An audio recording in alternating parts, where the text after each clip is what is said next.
here tonight and screaming, not because we didn't change over the overlay.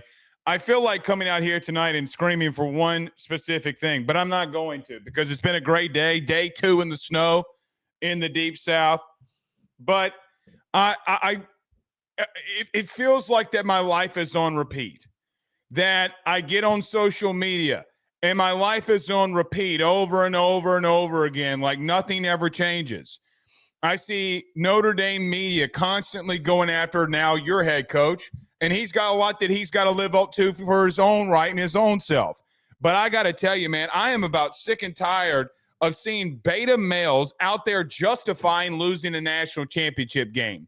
In 2011, we legitimately, as an LSU fan base, suffered at the hands of our former head coach in Nick Saban a national title defeat. You would go 4 more seasons, and nothing would change. You would continue to get beat. Actually, 5 more seasons. Then you would hire Ed Orgeron, and over that process, he would get guys like Justin Jefferson, Jamar Chase, Joe Burrow, Clyde Edwards-Helaire, Derek Stingley Jr., Grant Delpit, Kerry Vincent, Christian Fulton, Lloyd Cushenberry, Damian Lewis. The list continues to go on and on and on and on. Thad Moss. And you go and win a national title. You didn't justify your means. You didn't sit on your laurels. You didn't sit there and say, oh, no, Saban's at Alabama. Whatever are we going to do? No, you put your head down. You went to work. You went out to Tuscaloosa, not once, but twice. Actually, just once. But you went to Tuscaloosa once and won. Saban comes to Baton Rouge in 22 and you beat him. It was always the goal to beat him. The goal at national title contending places, such as LSU, is national championships or bust. I know as a fan that that's your expectation. I know that that's my expectations. There are a lot of realities that come into place of can you actually win one or not? And we talk about them all the time. I don't know if this team in 2025 can win a national title. I do know that your quarterback in Garrett Nussmeier is the front runner for the Heisman Trophy, which we'll talk about that tonight. There's no positives to walking out in a national title game and, quite frankly, getting your ass whooped. If Ohio State wanted to, they could have legitimately, Monday night, when they were up 31-7, to continue to pile it on. They didn't. Guys, Will Howard was 15 of 16 in the first half and absolutely destroying Notre Dame. Ohio State took the pedal off the metal. They took their foot off the gas. If they wanted to score 56, 63, they could have done it. They could have continued to throw it. But a quarterback that was 15 of 16 in the first half threw 6 passes in the second half. Yeah, they took their foot off the gas. We lost by 11. Does it really matter?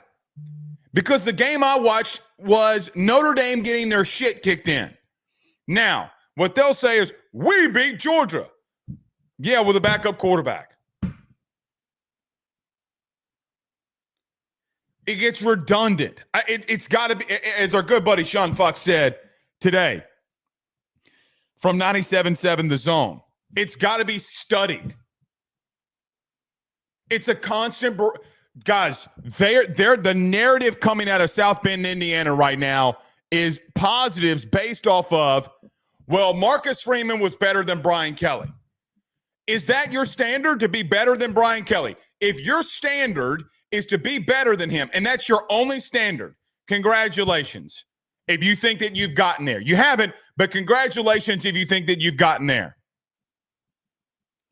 No, your real standard should be, and I think mainly should be your talking point, is getting back and winning a national title.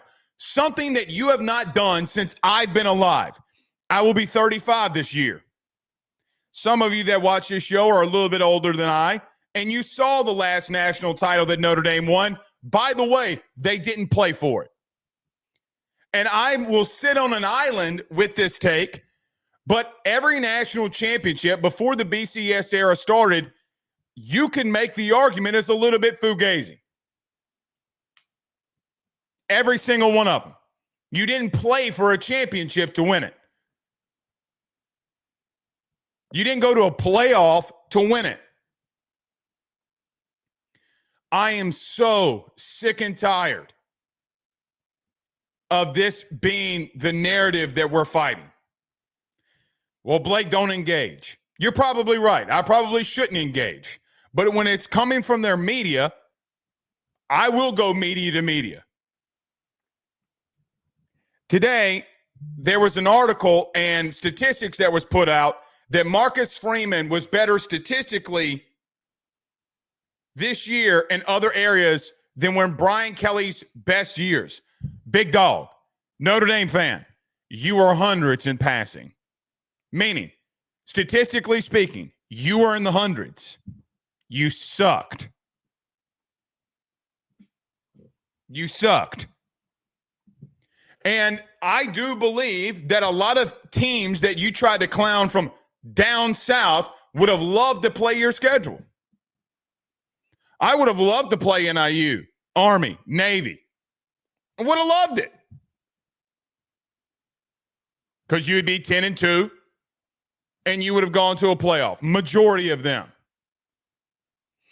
By the way, did you know that the SEC was the only conference of opponents' win-loss records? None of them, all 16 of them, none of them had opponents' records, meaning every opponent that you play, you tally up their records. None of them faced, or none of them had faced opponents with a losing record, meaning, back up. None of them had a total overall record of opponents that was below 500. None of them. The only conference that can say that.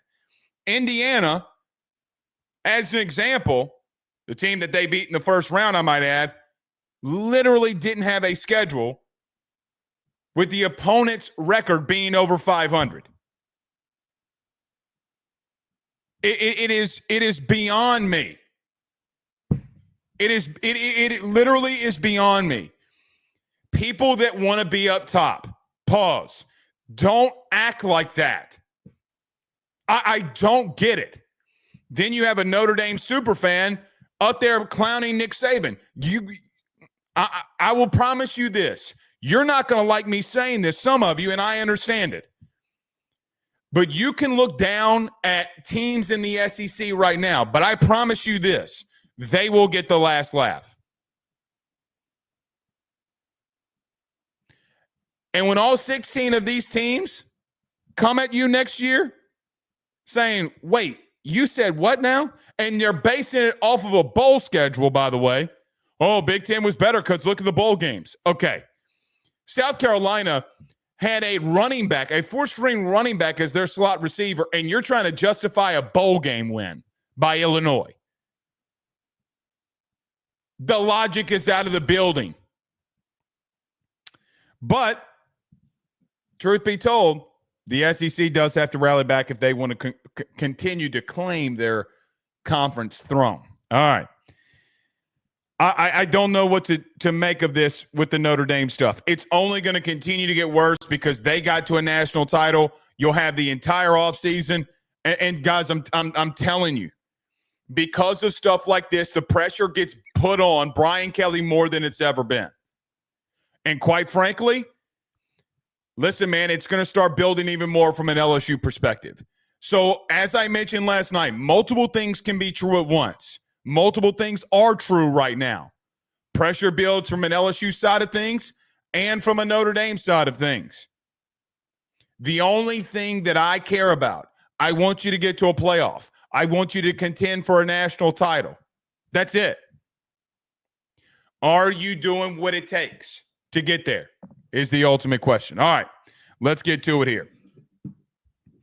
Robbie Smith says, Blake, you are just as obsessed with Notre Dame as Notre Dame is with BK. Robbie, when they're in my mentions, when they're in my DMs asking and praying that I die, It's like, what are you talking about, bud? I posted the DMs. I mean, I'm not going to sit back and continue to allow that bullshit to happen. Not going to do it. It's just not going to happen. It is ridiculous. Then they say you got to have thicker skin. Motherfucker, you've been out here talking about Brian Kelly for 4 years.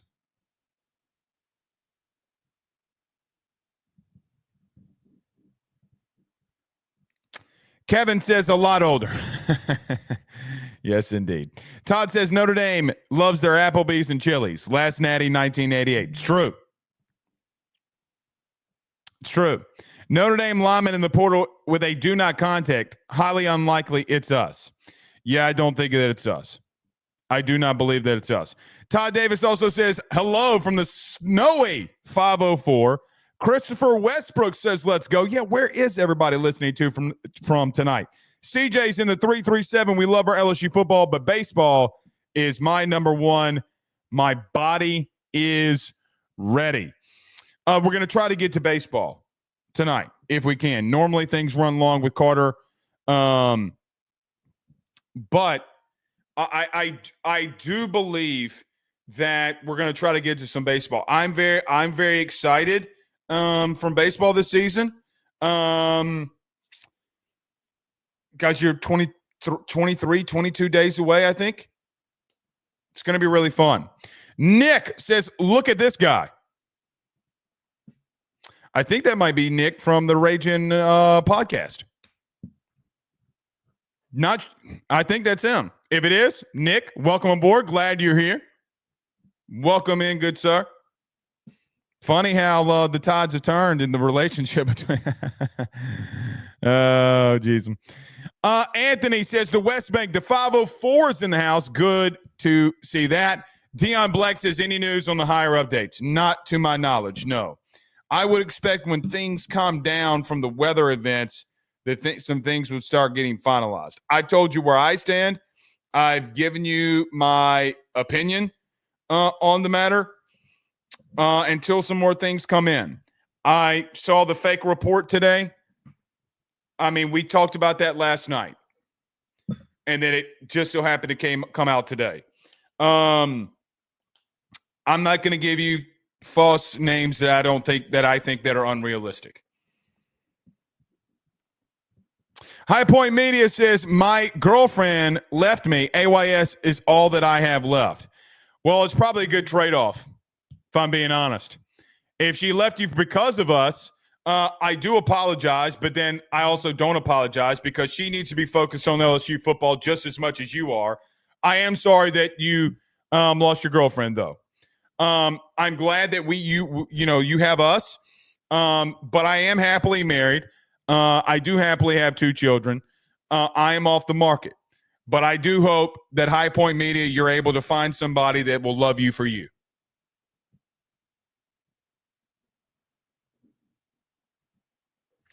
James, who criticizes me more than anybody, says we'd have time to talk baseball if you didn't waste 15 minutes being petty about Notre Dame.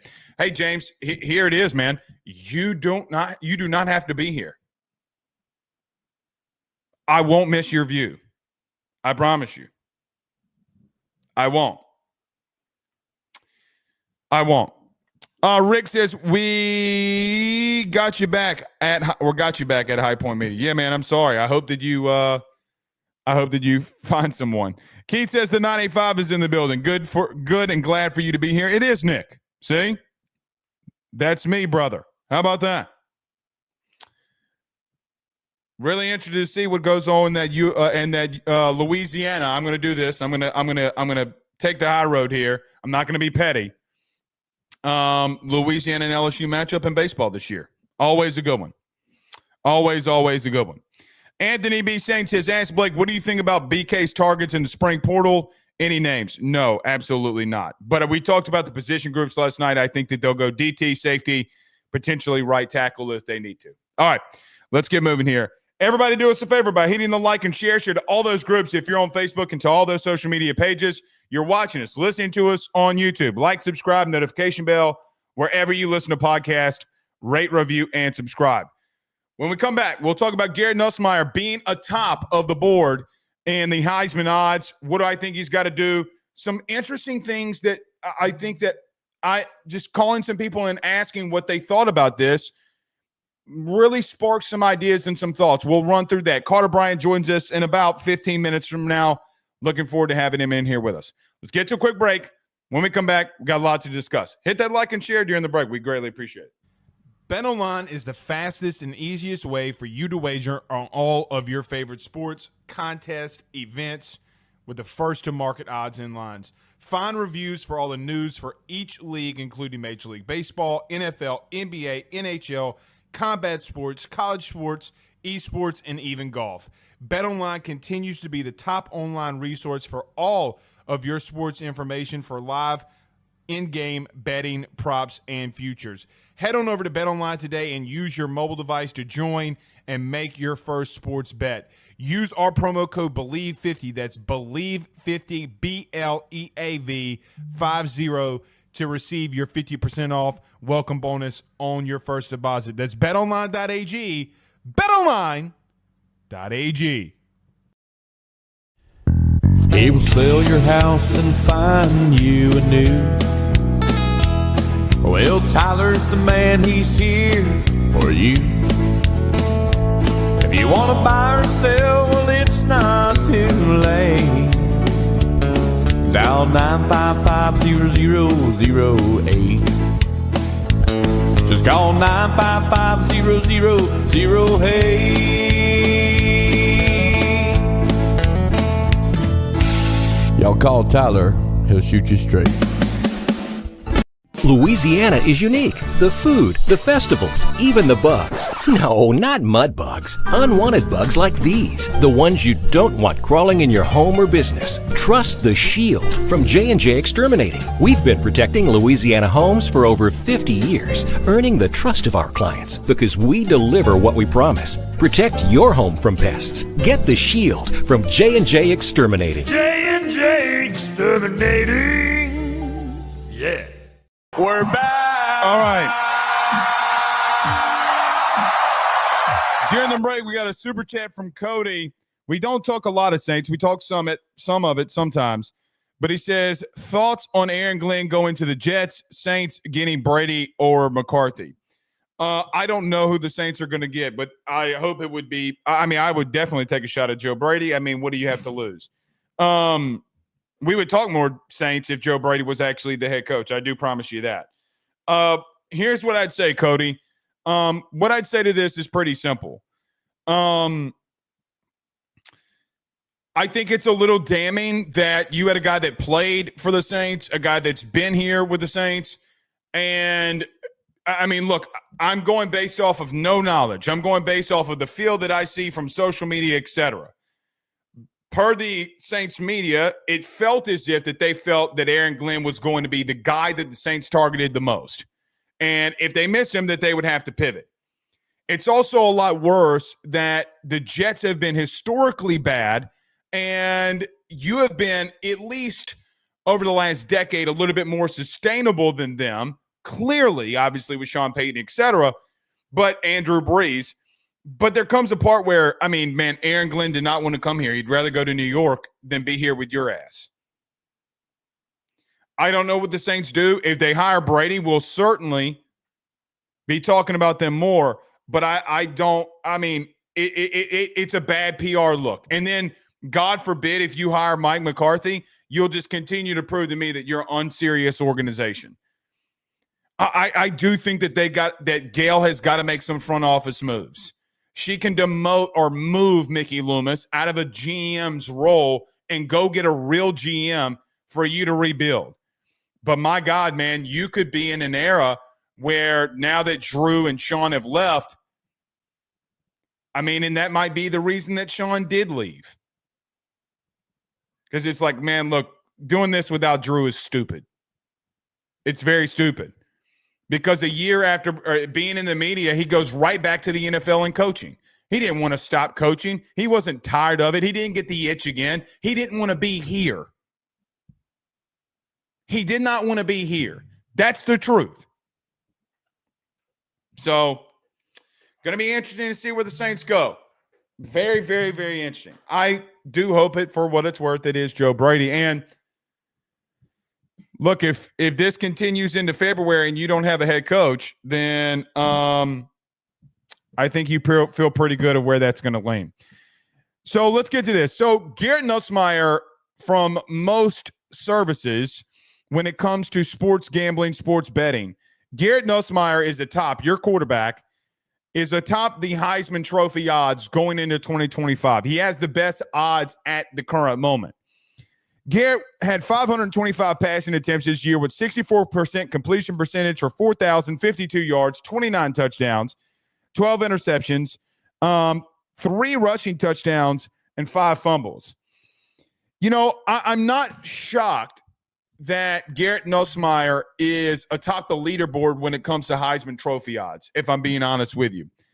Garrett has shown over and over again in a lot of key moments that if he is on one, if he is in rhythm, if he is making the right decisions, from a physical standpoint of being a guy that can sit back in the pocket and throw and distribute the football, and in moments make right calls, audibles, checks, all of that, that he can be extremely dangerous. The final drive against Ole Miss, the second half against Georgia a couple years ago, even in the bowl game. There have been very big spurts for Garrett where you've seen a lot of positives. The question now becomes, and what you're assuming here by putting him at number 1 atop the Heisman odds, is that you think that he's going to do that, and he has the ability to do that. Guys, the skill set is there. The skill set is 100% there. There are things that have to be cleaned up. We've talked about a lot of things that got to be cleaned up to get where he is going. But let's talk about positives, things that need to be fixed and worked on. Guys, in reference to actual talent, physical traits, it's very minimal on the things that Garrett's got to fix. Maybe some footwork. Guys, he's got a big arm. He's got really good touch in moments. He's got a very big arm. And when he wants to, he's athletic enough to get you into very favorable positions. I wish he would use this athleticism a little bit more than he does, but that's neither here nor there. But you can see the physical traits that he possesses. There are some things that I think, in saying that you feel that he could be the Heisman Trophy winner next season, here are the things that got to get cleaned up. The things that have to get cleaned up. The red zone. Let's start there. Guys, Garrett was 47% completion percentage inside the red zone. It was almost dead last in the SEC. You didn't have a lot of attempts. You had 95, but I guess is a lot of attempts in the red zone. Guys, that is the money down. When you are playing and your team is playing and offensively you're playing at an elite level, that number cannot drop below 63, 62%. When you get in between the 20s, that number has got to elevate. It's very difficult to do it there. Nobody is disagreeing. Nobody is arguing with that. It should go down like it does for most people. Even Drew, the drop goes down from 72, 73 to mid-60s. But you got to be over 50% when it comes to what you're doing in the red zone throwing the football. The red zone in and of itself, outside of Garrett, has got to be better from a play calling aspect, from a run game aspect, and quite frankly, from a special teams aspect. If he gets you down to the 20-yard line and the drive stalls, you got to be able to be automatic in kicking all of those field goals. Guys, quite frankly, I don't know if you are. I mean, I look at the last game that you played, and in the interior on a field goal attempt, you got absolutely bullied and got one blocked. But one thing is for sure, if you're going to win the Heisman, you're going to definitely elevate the completion percentage in the red zone. Guys, points are all that matters. Yards mean nothing without points. You know, 3 or 4 years ago when we started the podcast, I would come out here and I stopped because people got so mad at me talking about this. But as the old adage that I was taught, that I think that you were taught, and that's something that is evidently 100% true. Even the NFL showed this in the games this weekend. Every team that lost outgained their opponent that they lost to, meaning the team that won did not have the most total yards. Yards mean nothing without points. Nothing. For every single team, when I look at a statistic, it's what are they doing on scoring offense and scoring defense? Where have they been? Where are they going? How good are they? In the red zone, how good are they? When you get down there, Joe has got to be better. Sloan, Garrett's got to be better. Brian Kelly's got to be better. The offensive line's got to be better. The running backs have to be better. The tight ends have to be better. Let's just call it what it is. Everybody's got to take an improvement. The intensity level inside the 20s has got to pick up. Guys, I went and found this today. You had 5 drops this year in the red zone. 5. Now, 4 of them came from Aaron Anderson.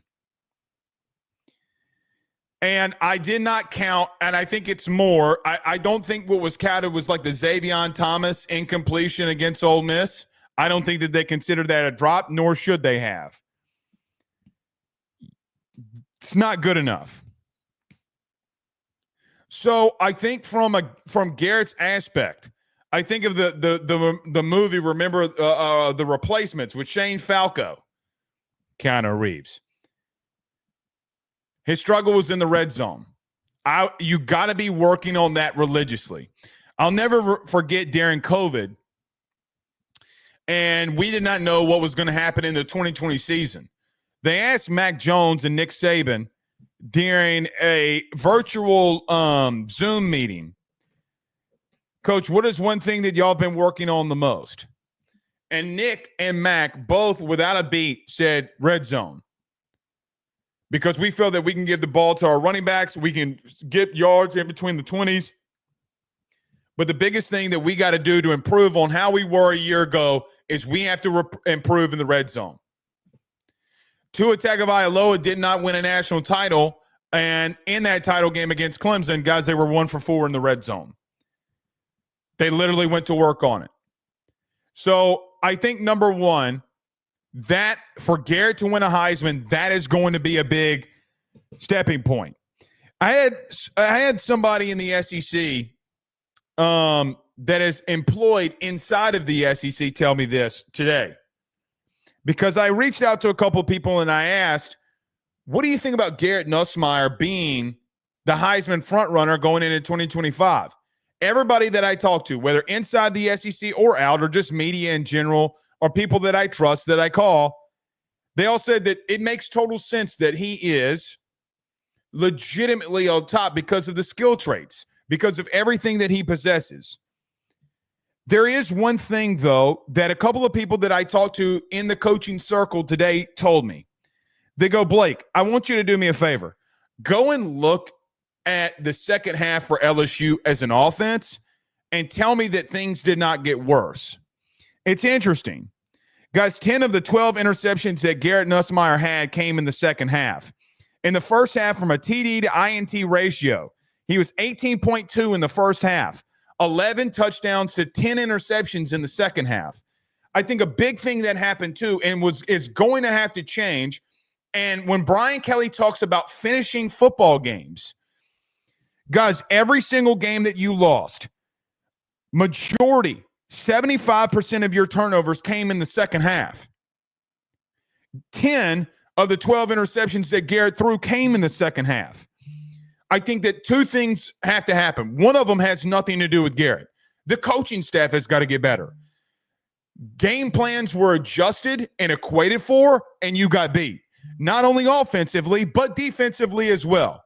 And you have to be a collective unit.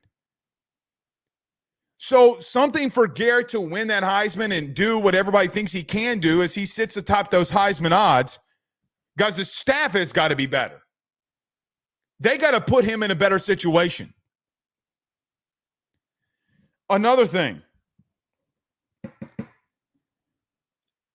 Logically, we look at everybody that's around him too. The other people that are around in these odds, Garrett Nussmeier. First-time starter, Arch Manning. Four-year starter, Cade Klubnik. 3-year starter, Drew Aller. Nico Imalava. Carson Beck, now at Miami. And Jeremiah Smith. I mean, outside of seeing what Arch Manning can do, I think that you can make the argument that Garrett Nussmeier has the ability to be better than all of them.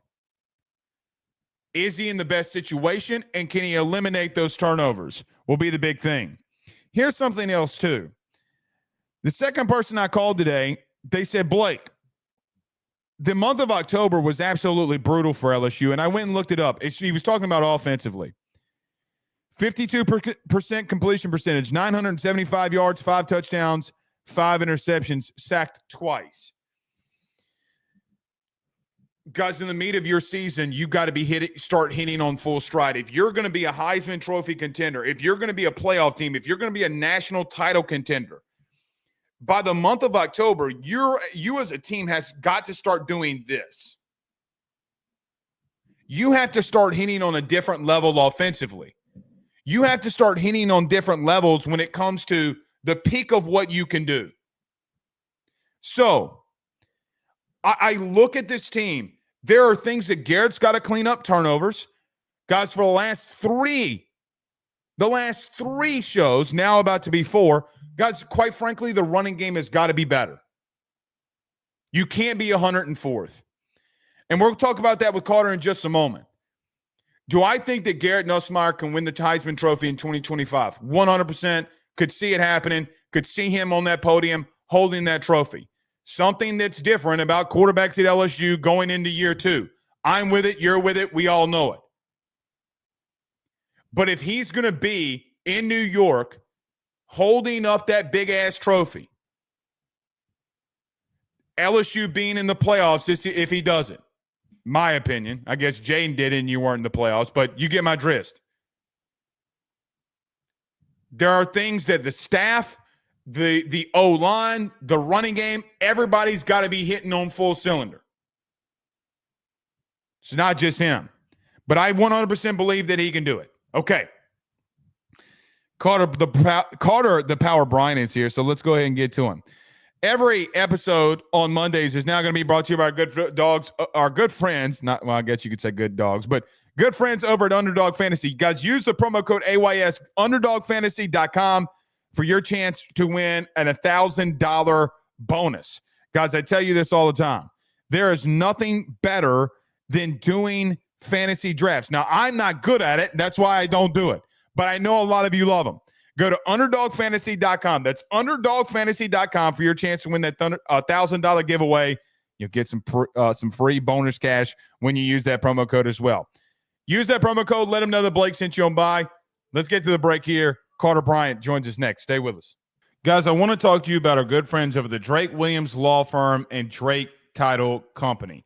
Are you facing tough times due to an injury from a car accident, navigating the complexities of divorce, or purchasing a new home? At the Drake Williams Law Firm and Drake Title Company, they understand the challenges you're going through, and they are here to help.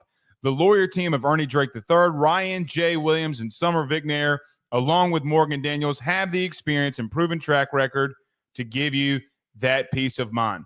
Give them a call today at 985-386-7600. That's 985-386-7600 to schedule a free consultation at their brand new office located in historic downtown Ponchatoula. They're also doing a special, the AYS special. If you're refinancing or closing on a home in Southeast Louisiana, request the Drake Title Company to handle your closing. If you mention Blake Ruffino and AYS, you're going to receive a $400 discount on title fees. Again, give them a call at 985-386-7600. Let them know that Blake Ruffino sent you on by. Louisiana is unique. The food, the festivals, even the bugs. No, not mud bugs. Unwanted bugs like these. The ones you don't want crawling in your home or business. Trust the Shield from J&J Exterminating. We've been protecting Louisiana homes for over 50 years, earning the trust of our clients because we deliver what we promise. Protect your home from pests. Get the Shield from J&J Exterminating. J&J Exterminating. Yeah. Carter, the Power Bryant.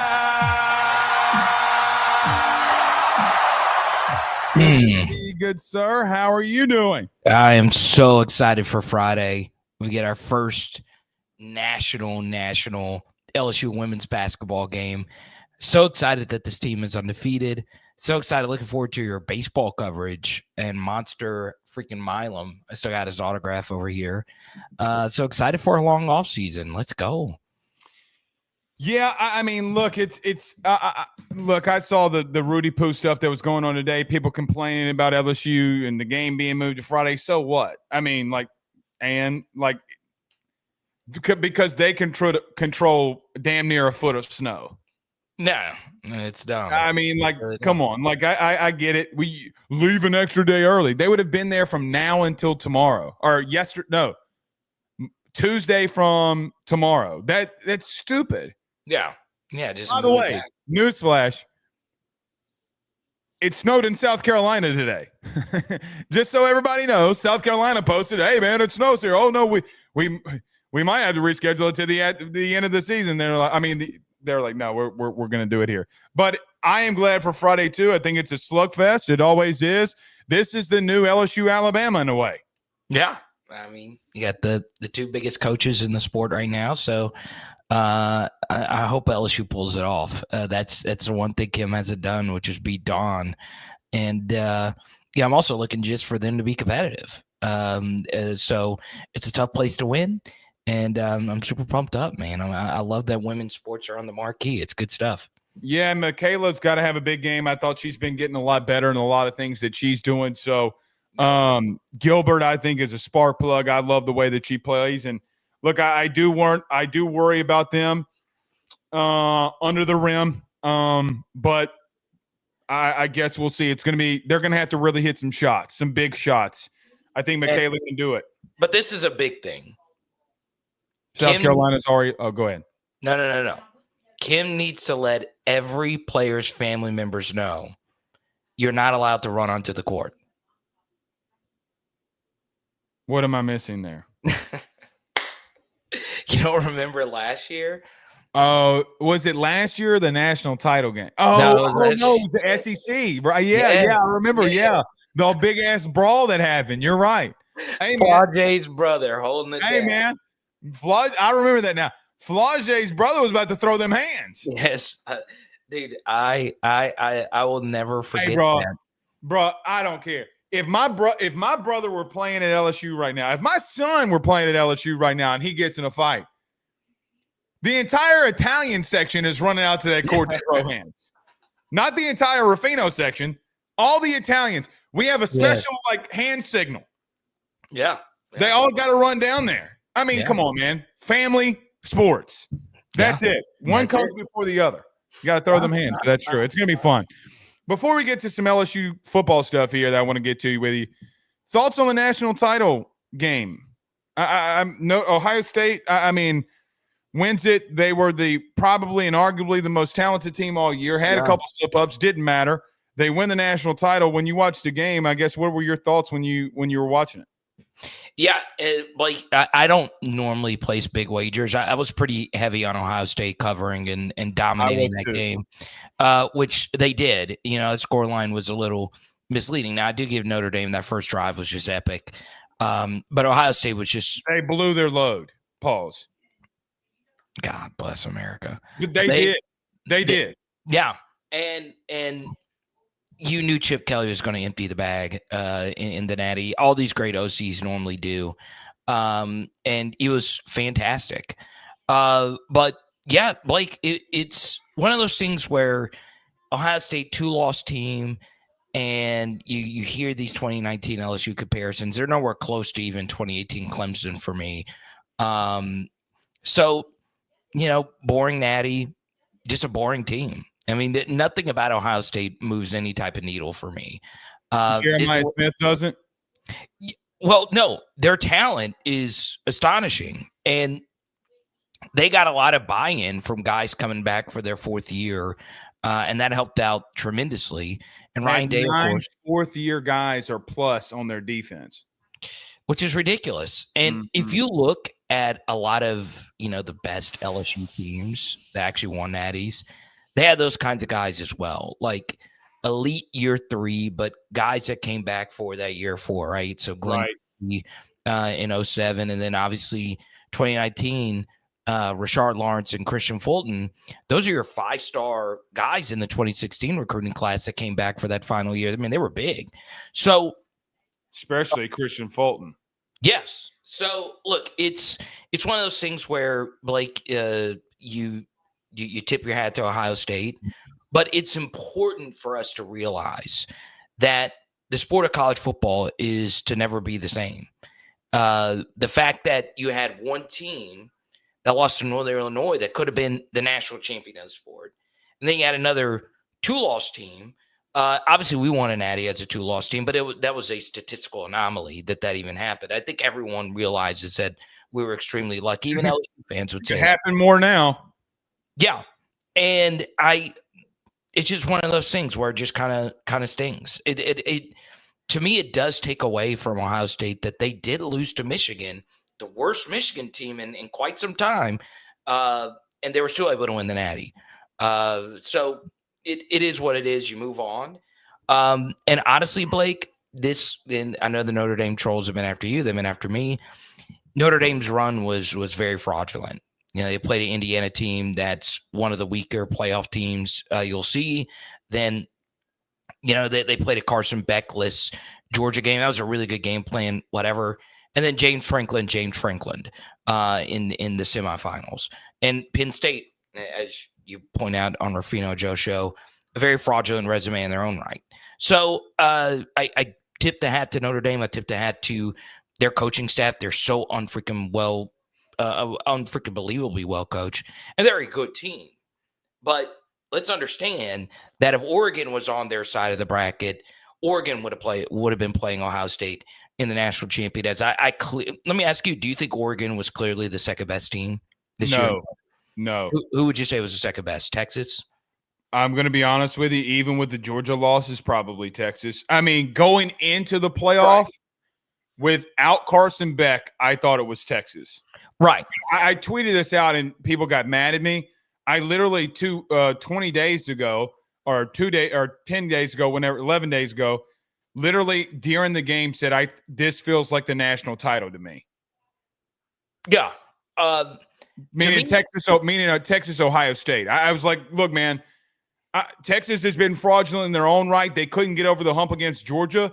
The problem is with them, talent versus talent. Look, man, they're going to be up there with them. And see, here's the thing too. Sark's game plan. I know that they only scored, 21 points or whatever it was. It was the best game plan against that team. He carved them up.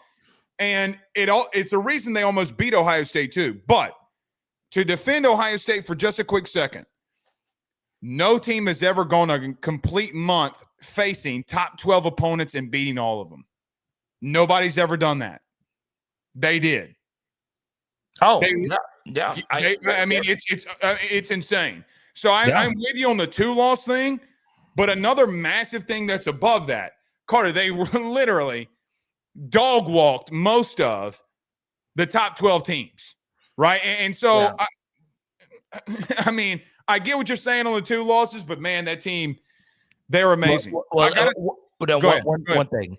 Did you see Bill Connolly's final power rankings? I did. Go ahead. Say what you're going to say. Go ahead. The best team was Ole Miss. They were the best team I saw in all of college football outside of Ohio State and Oregon. I still think Ohio State walks the floor with them in a second half scenario. If they don't dog walk them, you know what's ironic about the both of them?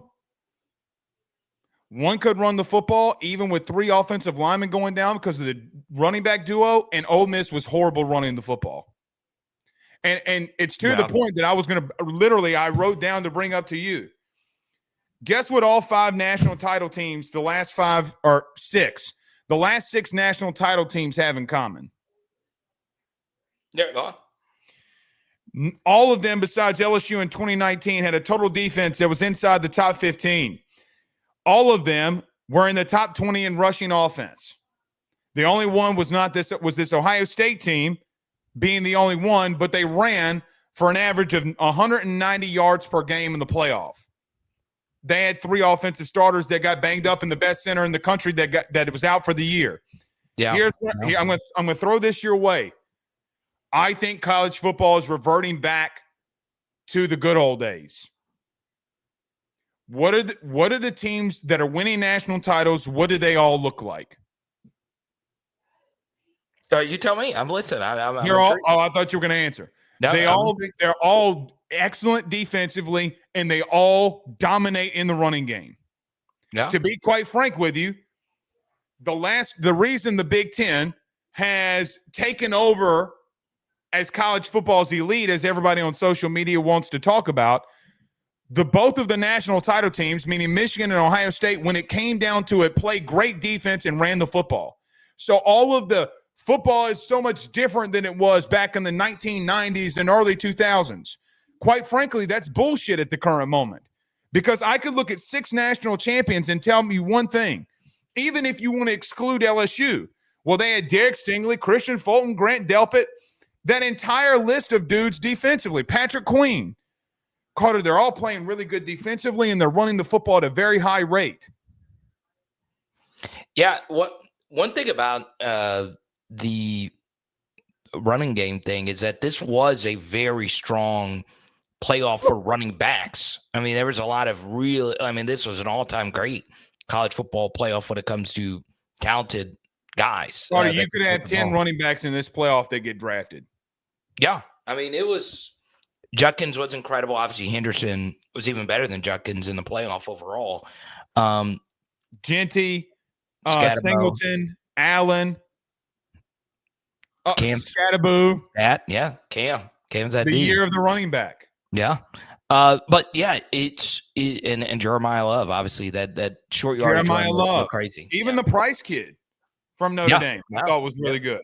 So yeah, I mean, you're right on the run and the football thing.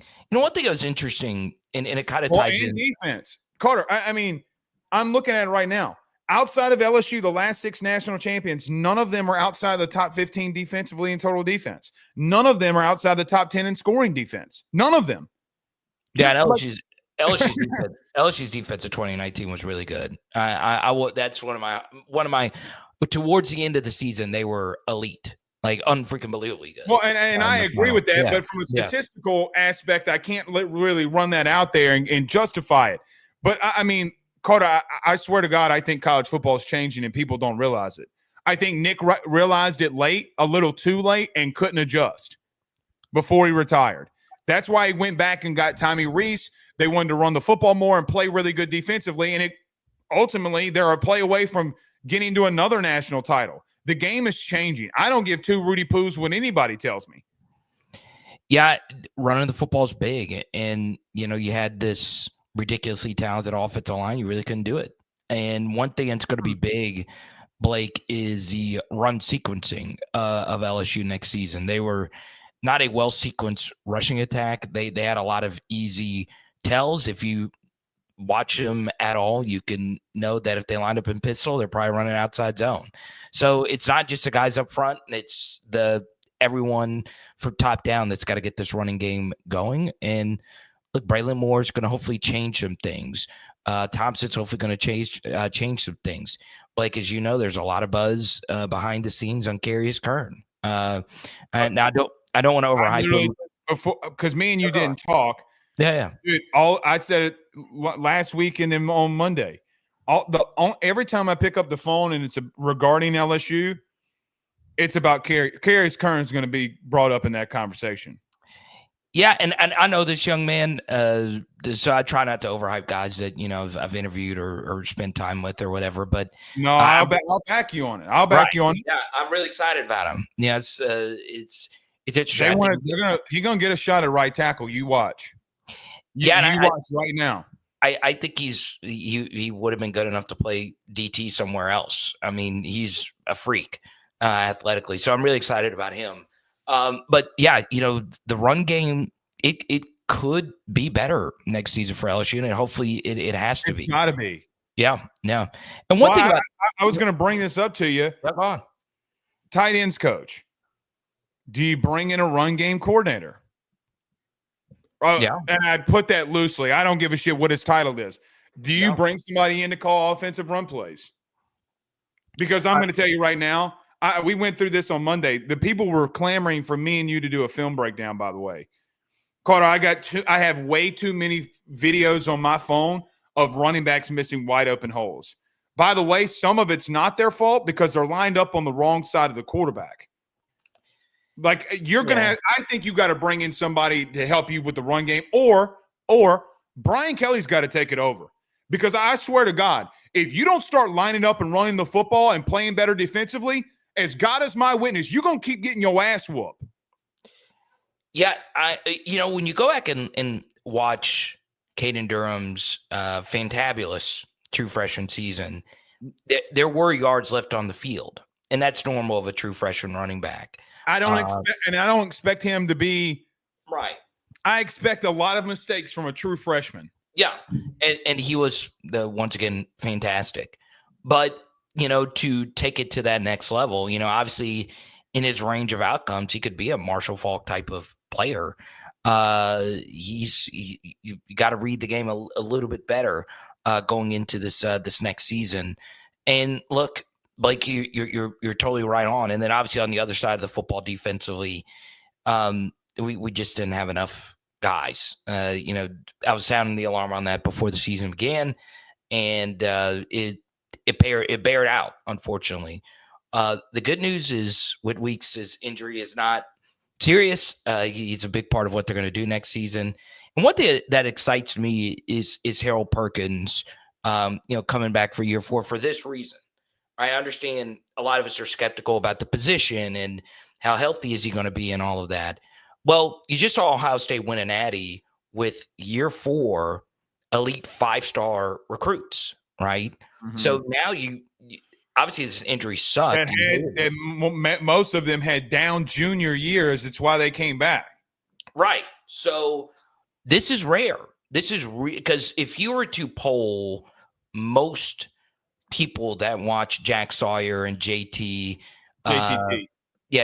early in their careers, you would have bet everything that those guys would have gone pro after 3 years, or at least one of them. But at least Jack Sawyer, you would have thought was gone. Yes. Right. And there's a bunch of stuff with JT's recruitment. Everyone remembers that stuff. But you get this year 4 year with a guy that had a year 1 breakout. Now, obviously, they don't play the same position, but he is a defensive player that was clearly a top 10 national recruit that has unfreaking believable ability. And you're getting a year 4 out of him. So I'm really excited about that. And obviously, if they do find a position for him and he buys into that, he could be special for LSU next year. Carter, they brought in 4 defensive linemen. I mean, look, I feel as if that regardless, the front, they're going to look completely different. Their front 7 is going to have some same guys, but they're going to stand up Pyburn and Peyton on the edge. They are. And they're going to rotate in at DT and pray to God that Sadir and these other guys and Don McKinley can take a next step. I mean, I don't know how I feel about them at linebacker. I got to be honest. I don't. I'm with you. Yeah. They've gotten bullied way too much.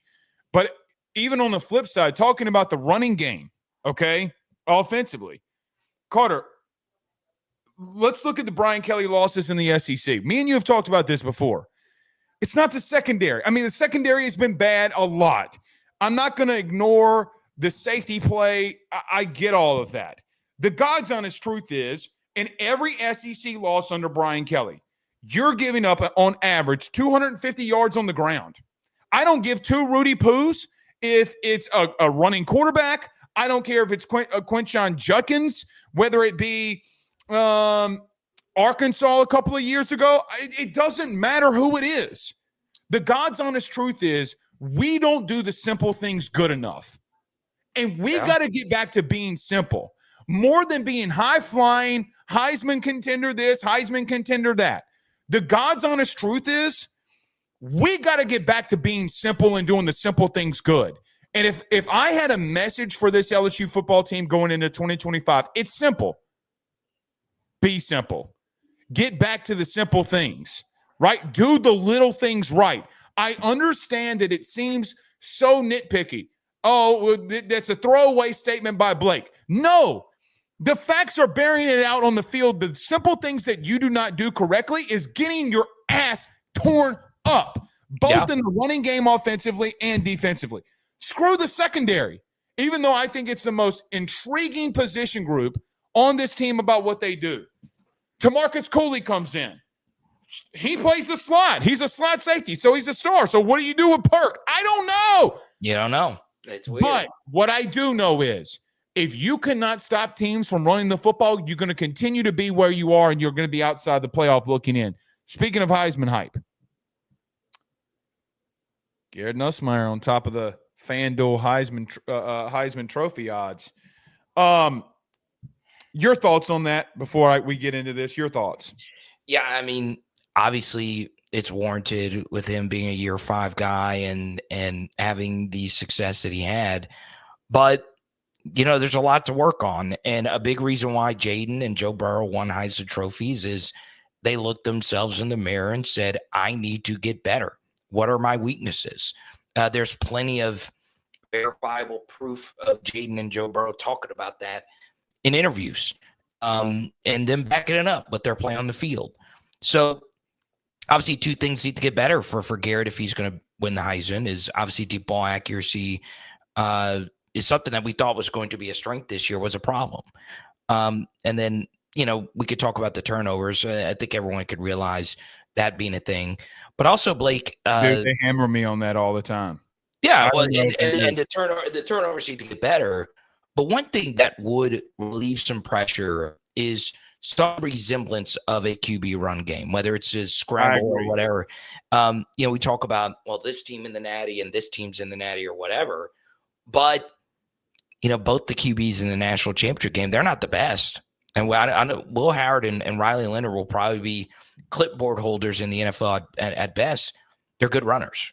You know, the QB run game was they're not scared to run. Yes. And that's the bigger thing is we pull a zone read if they call it every now and then. Will you scramble if given the opportunity?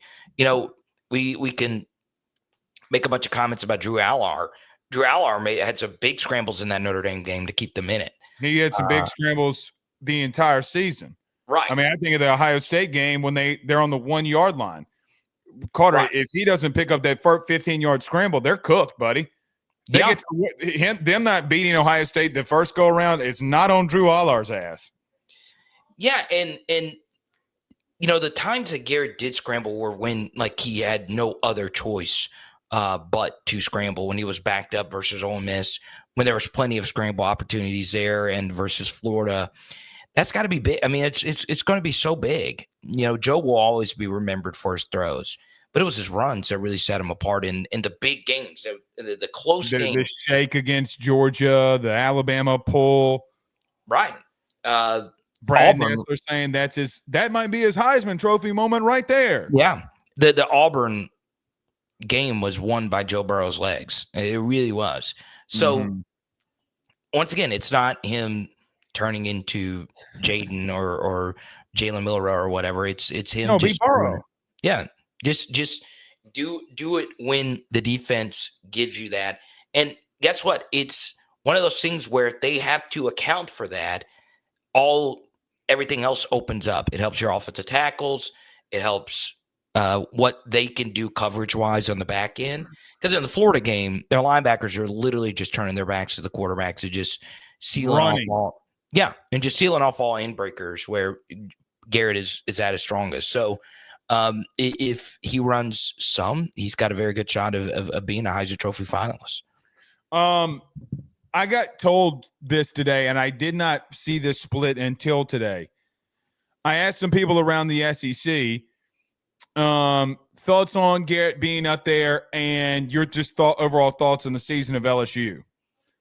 One very person that I talk to every day that I will lean on everything that he says. Think about this. In the second half of every game, statistically speaking, you were worse. The 10 of the 12 interceptions that Garrett had came in the second half. The split ratio, first half to second half, he had 18 touchdowns in the first half, 2 interceptions. And both of those, by the way, both of those interceptions came against South Alabama. Think about that. So the first half against everybody else, he does not throw an interception. 11 and 10 in the second half. Crazy. That's his split. Yeah. You talked about, I bring that up because you talk about relief. I think teams, coaching staffs that you faced a year ago out-schemed you when they were able to reset, refocus, and get a different game plan on how to attack you. And I'm with you. Yeah. It especially for you offensively. Another thing, Carter, the red zone. Yeah. 47.3% completion percentage per pass play. You were number one in the SEC in attempts. You were the number one in the SEC in yards, and you were number one in the SEC in failed touchdown conversions on pass plays. Look, man, he does not have to be Burrow Jaden. For a guy like him, the stress has got to be coming off of running the football. I'm going to beat it over the head all off season. You got to have a back that goes over 1,000 yards. Brian Kelly has never had a back that go over 1,000 yards at LSU. I don't know if you get one. I really don't. I don't know if you have one that's on the roster right now. You got a lot. That room's got a lot that they have to prove. Yeah, Carter gets third and 2 against Texas A&M, and God forbid you got Harlem Berry out there for whatever reason, or Kane Durham. Can they run somebody over to get 4 yards? That people, again, the simple things. But man, as much as we want to take things off of Garrett's shoulders, the coaching staff has got to be better. Yeah, I mean that's the big thing, Blake, is, and I've been very defensive of Brad Davis, but he's got to be better. Everyone top down, it's got to be better. And to your point about the red zone, it actually works both ways, right? So offensively, you need to be better in the red zone. Well, what was Notre Dame's red zone offense? Well, it was QB run game. That's all. Well, they were top 5 in the red zone. Right. It's so big. That's what she said. Okay, there you go. I knew it was coming. That's also what she said. Yeah, I knew. There you go. But the next thing, all right.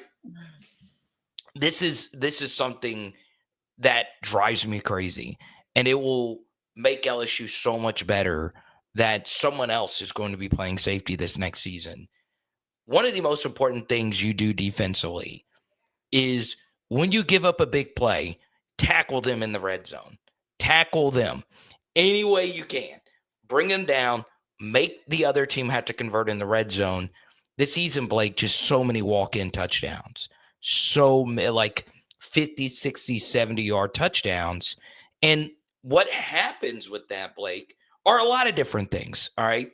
So if you don't make the touchdown-saving tackle, guess what? It's an explosive touchdown. So you allow the other team to not have to convert in the red zone.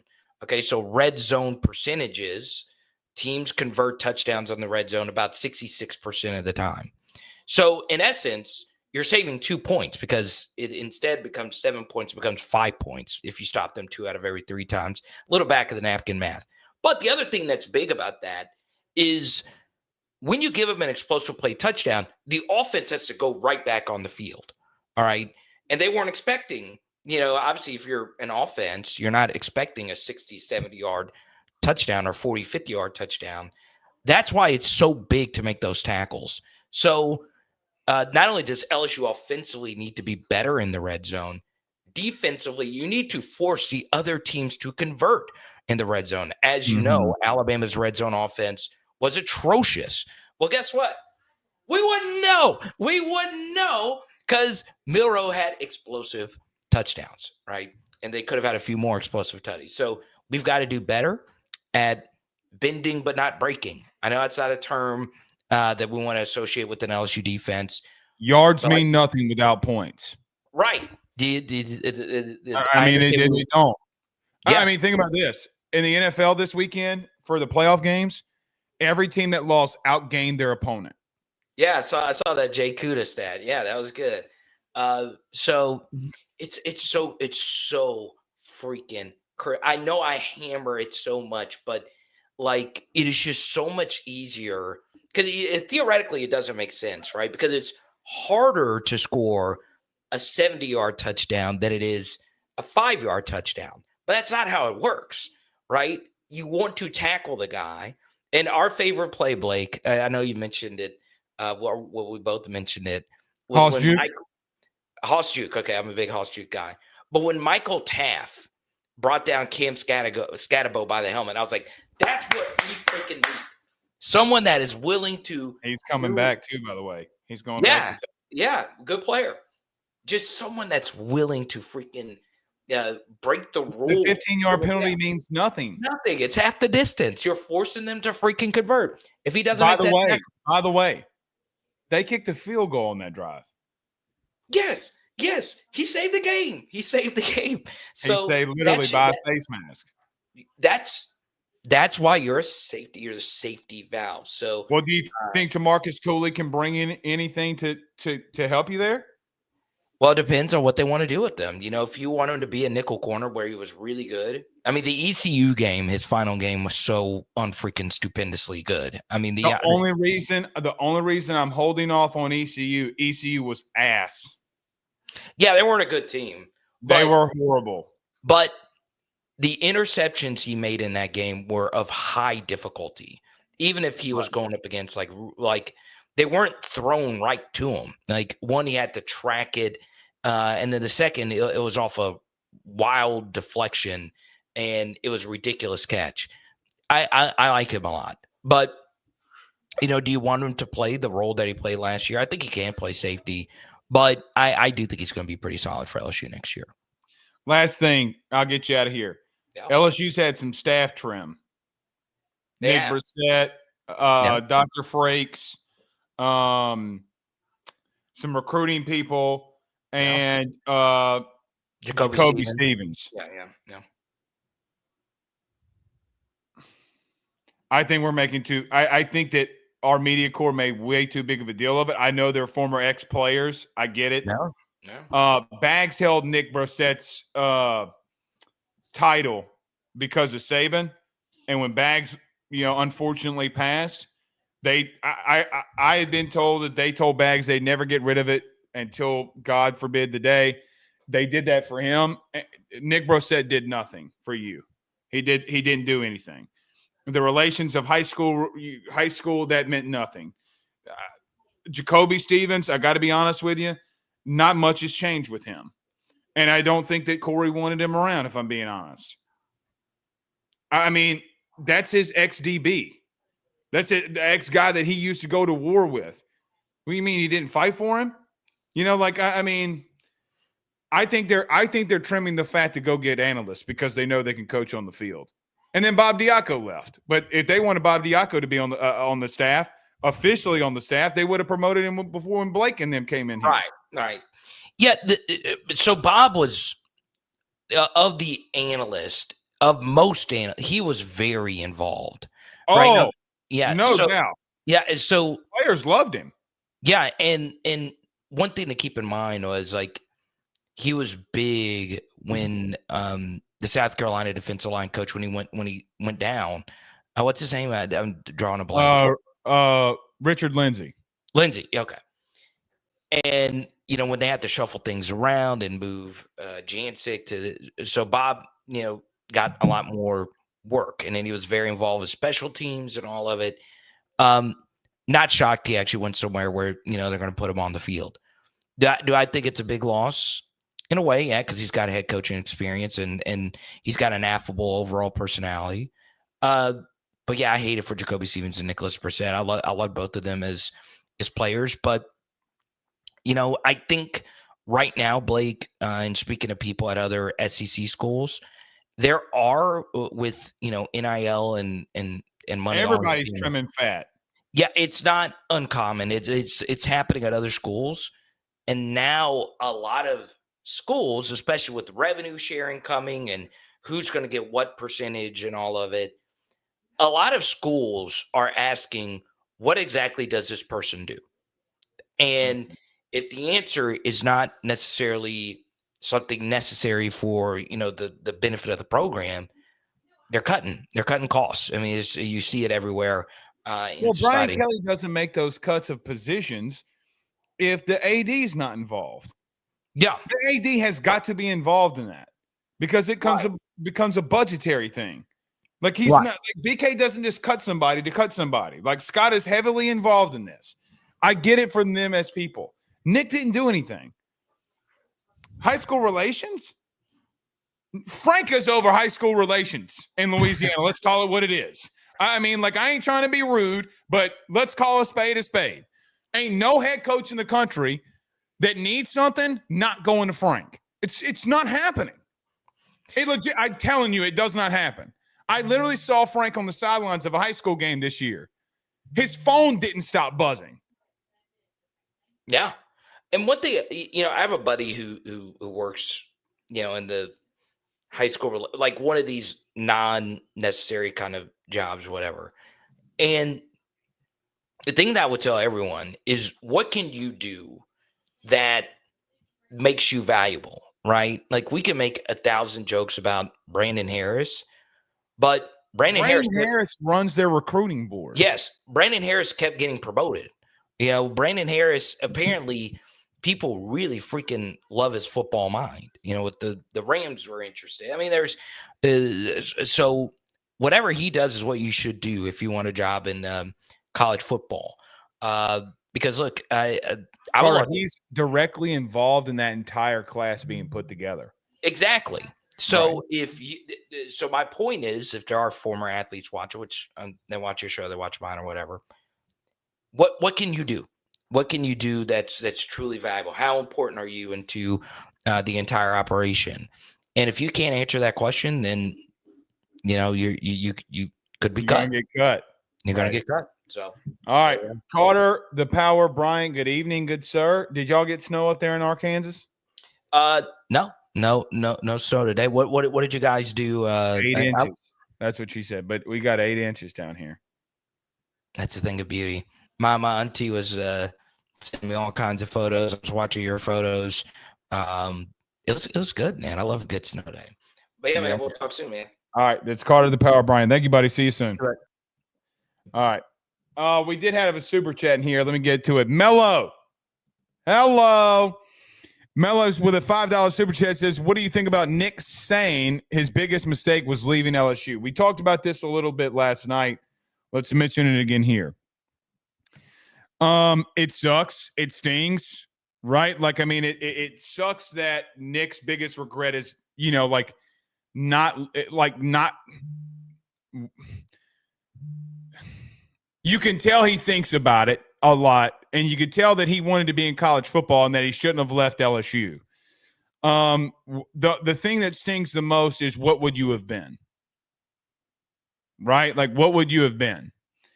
And that hurts. Like, it really freaking hurts. But the flip side of that, you went through a lot to get the greatest team of all time. Kind of maybe a little bit of a trade-off in some aspects. And look, Les got you to 2, won one of them. Ed got you to 1, won it. Arguably the best team of all time. But it still sucks. That's for sure. All right, man. We'll see y'all tomorrow. Y'all have a good night. Peace.